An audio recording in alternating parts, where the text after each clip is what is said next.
ജേഷ് Madhavan, Jagdish, Vineeth, Sudheesh, Manoj K Jayan, Ashokan, Siddharth Bharathan എന്നിവർ കൂടി അഭിനയിച്ച ഒരു ചെറിയ കോമഡി ചിത്രമാണ് ധീരൻ എന്ന് പറയുന്ന സിനിമ കേട്ടോ. എനിക്ക് തോന്നുന്നു കുറച്ച് കാലം മുന്നോട്ട് ഇറങ്ങുകയാണെങ്കിൽ, ഇപ്പം അല്ലാതെ ഒരു കുറച്ച് മുന്നേ ഇറങ്ങുകയാണെങ്കിൽ ഹിറ്റടിക്കാനൊക്കെ സാധ്യതയുള്ളൊരു സിനിമയാണ്. അതുപോലെ തന്നെ ഈ കന്നഡ, തെലുങ്കിലൊക്കെ ഇറങ്ങുന്ന ഈ ചെറിയ പടങ്ങളുണ്ടല്ലോ, ചെറിയ ഈ കോമഡി സിനിമകൾ, അതുപോലത്തെ ഒരു സിനിമയാണ് ഇറങ്ങിക്കുന്ന ധീരൻ. എനിക്ക് തോന്നുന്നു അധികം പേര് കണ്ടിട്ടില്ല എന്നുള്ളതാണ്. ഭയങ്കര അത്യാവശ്യം നല്ലൊരു സിനിമയാണ്. കാണുന്ന സമയം നമ്മളെ സ്ക്രീനിനുള്ളിൽ ആ സിനിമയ്ക്കകത്ത് ആ കഥയ്ക്കകത്ത് പിടിച്ചിരുത്താൻ വേണ്ടിയിട്ട് സിനിമയ്ക്ക് സാധിച്ചിട്ടുണ്ട്. ഇപ്പോൾ ഇറങ്ങുന്ന ചില ഇങ്ങനത്തെ കുഞ്ഞു കോമഡി പടങ്ങളൊക്കെ അങ്ങനെ ഒരു സാധനത്തിലേക്ക് പറ്റുന്നുണ്ടായിരുന്നില്ല. പക്ഷേ ഇതങ്ങനെയല്ല, നമ്മളെ മുഴുവൻ നേരം പിടിച്ചെടുത്താൻ പറ്റുന്നുണ്ട്. നമ്മളിങ്ങനെ ഒരു പെരട്ട നാട്ടുകാർ എന്നൊക്കെ പറയില്ലേ, അങ്ങനെ ഒരു പെരട്ട നാട്ടുകാരുടെ ഇടയിൽ നടക്കുന്ന കഥയാണ്. അതിലൊറ്റപ്പെട്ടു പോകുന്ന ഒരാൾ, തെറ്റിദ്ധരിക്കപ്പെടുന്ന ഒരാൾ, അങ്ങനെയൊക്കെയാണ് കഥ മുന്നോട്ട് പോകുന്നത്. ഇതിൽ വിനീത്, എനിക്ക് തോന്നുന്നു വിനീത് ഒരു സമയത്ത് നന്നായിട്ട് തിളങ്ങി നിൽക്കുന്ന, പല തമിഴിലും മലയാളത്തിലൊക്കെ തിളങ്ങി നിൽക്കുമ്പോൾ ഡാൻസൊക്കെ ആയിട്ട് ചുരുങ്ങി ജീവിക്കുന്ന ഒരു മനുഷ്യനാണ്.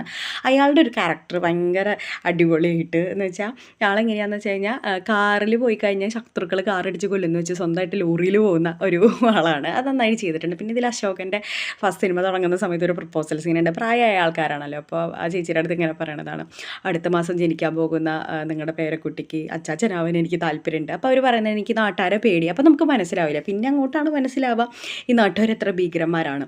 നമുക്ക് ഈ സുധീഷ് ചെയ്തേക്കണ കഥാപാത്രത്തിനെയൊക്കെ പെരട്ടമാവൻ, വാറ്റ്, മറ്റേ പായസത്തിൽ വയറിളക്കാൻ മരുന്ന് കലക്കൽ, അങ്ങനത്തെ കുറേ സാധനങ്ങളുണ്ട്.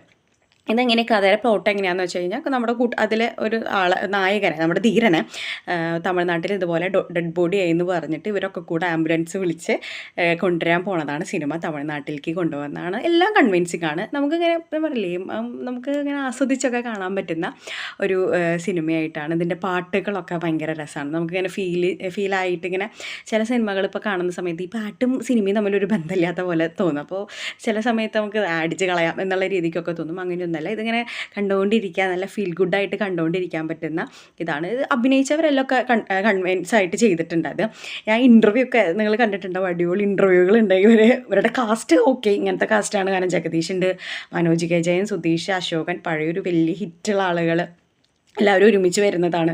ഇവരുടെ ഇൻ്റർവ്യൂ ഭയങ്കര രസമാണ് കാണാൻ വേണ്ടിയിട്ട്. അതുപോലെ തന്നെ അത്യാവശ്യം നല്ല ഒരു കൊച്ചു ചിത്രമാണ് ഇത്. ഇവരുടെ കാസ്റ്റിംഗ് അറിയാമല്ലോ. അപ്പോൾ ഈ അഭിനയത്തിൻ്റെ കാര്യത്തിൽ ആർക്കും ഒരു കോംപ്രമൈസ് ഇല്ല. കഥയും കുഴപ്പമില്ലാത്ത കഥയാണ്. വലിയൊരു സിനിമ എന്നല്ല, പക്ഷേ ഒരു ചെറിയ നല്ല ചിത്രമാണ് ധീരൻ.